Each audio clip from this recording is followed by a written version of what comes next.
You're watching WAFF 48 News Today.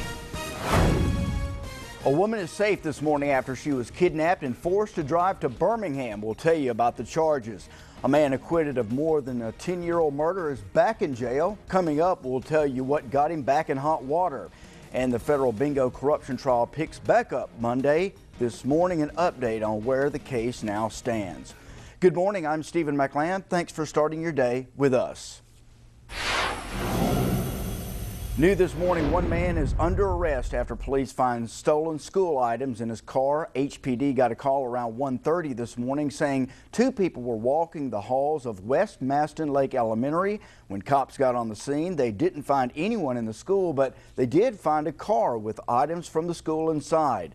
They tracked the registration of the car to Deontay Hatchett, so police went to his home and picked him up. This morning, he's facing third-degree burglary charges. An Amber Alert comes to a close with the arrest of three people. Joshua Gawker, Jaharia Riddle, and Gawker's son are accused of kidnapping a woman in Madison before police caught them near Birmingham. Madison police say the three approached a 52-year-old woman in this Huntsville motel parking lot Wednesday morning. She agreed to give them a ride, but then asking turned into demanding when they reached a gas station just down the road. The victim was forced to drive the three to south of Birmingham to Homewood to a motel there. Police say she was forced to pay for a room and then they let her go. Investigators say the victim told Madison police, who alerted Homewood police, who went to the hotel and arrested them. Now, Joshua Gawker is now wanted in Indiana for skipping a court hearing this past Wednesday. He's also wanted in Kentucky on parole violations, and now he's wanted here in Madison for the kidnapping. A local man who was acquitted of murder charges is behind bars this morning, accused of burglary. Investigators booked Daniel Wade Moore into the Morgan County Jail Friday afternoon. His bond has not been set. Moore is accused of breaking into the Wally World convenience store in Decatur on Sunday. Police say this is surveillance video of Moore crashing headfirst into a drink cooler. Moore is accused of stealing $60 worth of cigarettes. Moore was tried 3 times for the 1999 murder of Karen Tipton. He was found not guilty until in 2009. The state's bingo corruption trial will pick back up on Monday, that after the judge canceled any jury proceedings for Friday. This morning, WAFF 48 political reporter Max Reese has why, a recap of the trial, and the governor's reaction to the controversial testimonies. Defense attorneys say that court did not meet on Friday due to a conflict on the court's part, not a technical reason relating to the trial. When the trial picks back up Monday, we'll bring you the latest on air and online at WAFF.com. Meanwhile, at least 25 NFL players are in trouble for allegedly investing in the Country Crossing Casino in Alabama. That's a violation of the NFL rules. Alabama native and wide receiver Terrell Owens is one of the players in the middle of the investigation. Owens, Santonio Holmes, Santana Moss, and other players reportedly invested about $20 million in the Country Crossing Casino. The NFL rules bar employees from investing with any gaming operation. The players could face fines or suspensions and have to give up their investment. Today, Alabama football star and now Atlanta Hawks wide receiver Julio Jones will be in Huntsville for an autograph session. He'll be at Parkway Place Mall starting at 1 o'clock this afternoon. There will also be a silent auction for more than 100 Hollywood memorabilia items from 12:30 until 2:30 this afternoon. All the proceeds from the auction will go to the Boys and Girls Club of North Alabama. Thanks a lot, Brian. Well, a tuition hike, job cuts, and SACs, 3 huge issues discussed during the latest Alabama A&M Board of Trustees meeting. The university's president finally spoke publicly about an upcoming visit from a committee under the Southern Association of Colleges and Schools. WAFF 48's Margot Gray has more. Now, the SACs issue will not be resolved until the visit and when a report is released from SACs in December. The Board of Trustees also approved a $133 million budget. This included a 9% tuition increase for this fall and cutting 33 jobs. The president would not say what positions the cuts will affect. And students at UA Huntsville will also have to deal with an 8% tuition hike. The UA Systems Board of Trustees also approved a statewide increase. UAB's tuition will increase by 7.9% and Alabama's will go up by 8.9%. The new superintendent of Huntsville City Schools is ready to take over next month. Dr. Casey Wardynski signed his new contract. The board president, Topper Burney, sealed the deal with a handshake. Dr. Wardynski says his first task is to hire principals for the 9 schools that have vacancies. He'll also focus on the finances. Dr. Wardynski has already drafted his 60-day entry plan.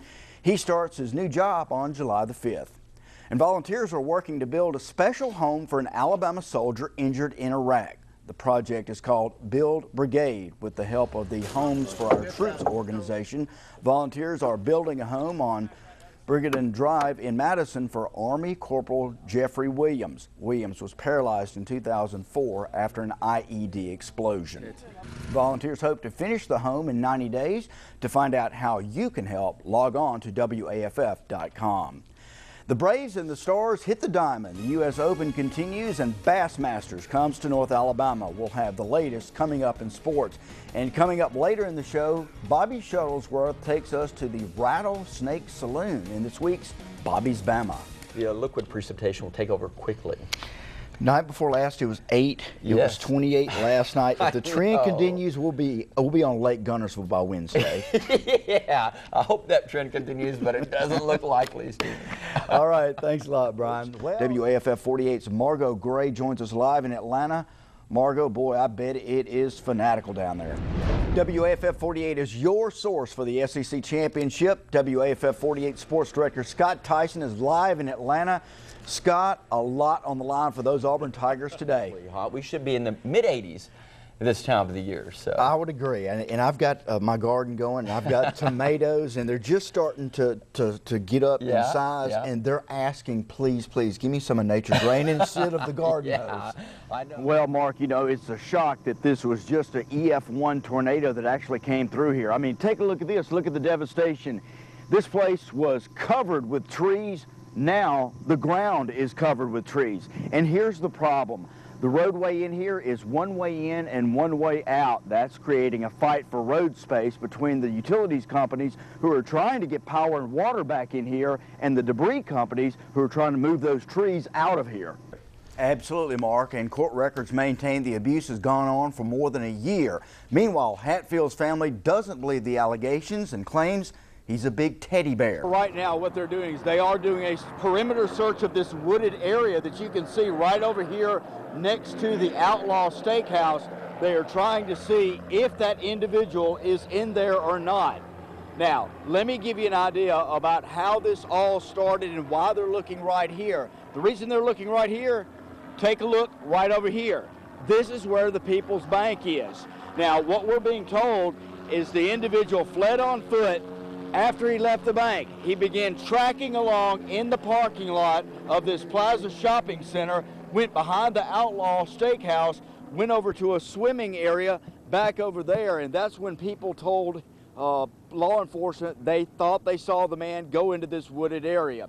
Now, how did this all get started? Let's show you some of this video. This actually started around 3 o'clock this afternoon when the suspect walked into the People's Bank. He told them that he had a weapon. We did not see a weapon, and he left with an undisclosed amount of cash. We're told that he is described to be a black male, a medium build, around 6 feet tall, wearing dark pants and a white t-shirt. Now, as of the latest, they are continuing the search. What we're told basically is they are checking this wooded perimeter here. We've got Gunnersville Police here. We've got the Sheriff's Department here. It's actually the Sheriff's Department helicopter that's doing the search from above, and the Marine Police are keeping a watch on the other side. Now, of course, we will keep you up to date on this situation. If they're able to find the individual, we'll keep you live. Reporting live from Gunnersville, Stephen McLam, WAFF 48 News. A 4-year court battle is over with, and today Patsy Davis's remains are being exhumed from her front yard, and for the family members, it's just like the day she died. I've been one of the happiest men on earth because I had her. She gave me 5 beautiful children. So James Davis honored her dying wish to be buried in the front yard of their Stevenson home, but he didn't dream 4 years later he would have to dig her back up. The city sued and won a judgment against him, and that's where we are now. Mama asked that she not be cremated, but the only way I can keep her here is by cremating her. For family members, it was just like the day she died. Tears flowed as they stood by and watched shovel by shovel load their loved one being exhumed. And a glitch in bringing her up didn't help as they turned away, unable to watch. Some of the girls is not handling it real good. I'm probably not handling it real well either, but I'm trying to not show that for their sake. Looking back, Davis doesn't think twice about his decision to honor his wife's dying wish. This never should have happened. I've broken no laws. The order has now been executed. Davis says this was nothing more than a decision made on Earth and feels there's one last appeal. God will hold them responsible. Her body is expected to be cremated and her remains given back to Mr. Davis to put in his home. In Stevenson, Stephen McLam, WAFF 48 News. Well, I learned today there are some pretty talented cooks over there at the Public Works Department, but imagine your boss comes to you and says you're going to get to go hunting all day, you're going to get paid for that, and you get to keep the fruits of your labor. Well, it's a job these men are up for. For Thanksgiving, the Fort Payne Public Works Department is enjoying not turkey, but wild pig for lunch. Yeah, they're real good. We've had them for lunch for about 3 months straight now. You see, the city started getting complaints that wild hogs have migrated into the residential areas, tearing up yards and fields searching for food.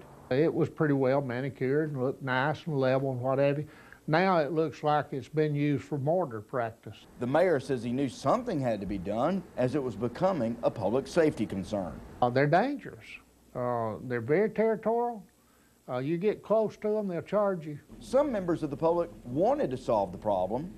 Some people have called and wanted to hunt them, but it is illegal to discharge in the city limits, so we've been discouraging that. So the Public Works Department has been setting up traps. So far, 20 have been captured, and the day before Thanksgiving, 3 more were added to the list. Sounds good, right? We thought we were probably making a dent in it, but from the looks of the vandalism that they've been tearing up yards and everything, that we probably haven't put a dent in them yet.